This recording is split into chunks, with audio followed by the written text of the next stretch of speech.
Quando Jesus morreu, não se tratou apenas da morte de um justo, mas de um sacrifício como oblação pelos nossos pecados que Deus propôs e recebeu como propiciação pelas nossas ofensas. O aspecto histórico da morte de Jesus está nos evangelhos e o doutrinário está em Atos, nas epístolas e em Apocalipse.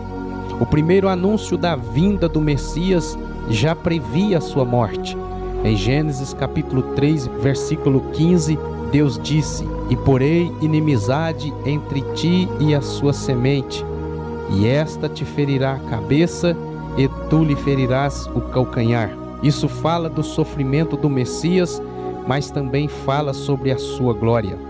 Os demais detalhes vão sendo revelados progressivamente no transcorrer do tempo. Tanto o sofrimento como a morte de Jesus foram anunciados de antemão no Antigo Testamento por meio de figuras e tipos, a começar pelo ritual do tabernáculo e de maneira direta pelos profetas. E o Novo Testamento ressalta o cumprimento destas profecias. E a morte de Cristo foi uma morte vicária. E o que significa isso? Morte vicária significa morte substitutiva.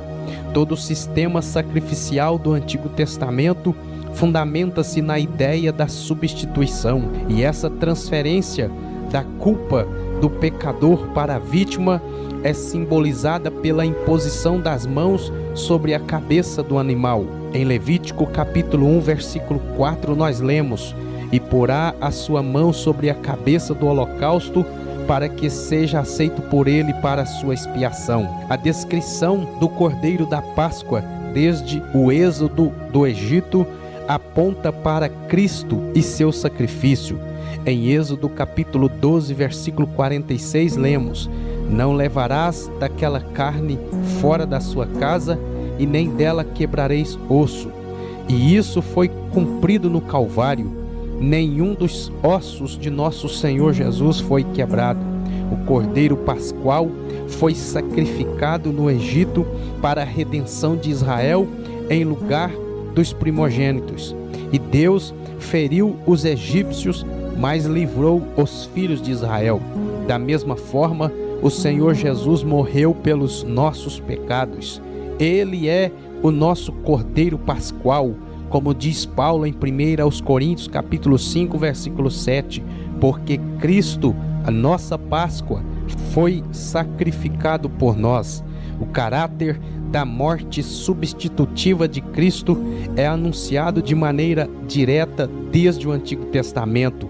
Em Isaías, no capítulo 53, versículo 6, lemos: "Todos nós andávamos desgarrados como ovelhas, cada um se desviava pelo seu caminho, mas o Senhor fez cair sobre ele a iniquidade de nós todos." A palavra profética continua mais adiante dizendo: "Porquanto derramou a sua alma na morte e foi contado com os transgressores, mas ele levou sobre si o pecado de muitos e pelos transgressores intercedeu." Isaías capítulo 53, versículo 12. Jesus via a si mesmo nessa profecia. As iniquidades de todos os pecadores foram transferidas para o servo sofredor mencionado nesse oráculo de Isaías. Jesus morreu em nosso lugar. Ele morreu e morreu por todos.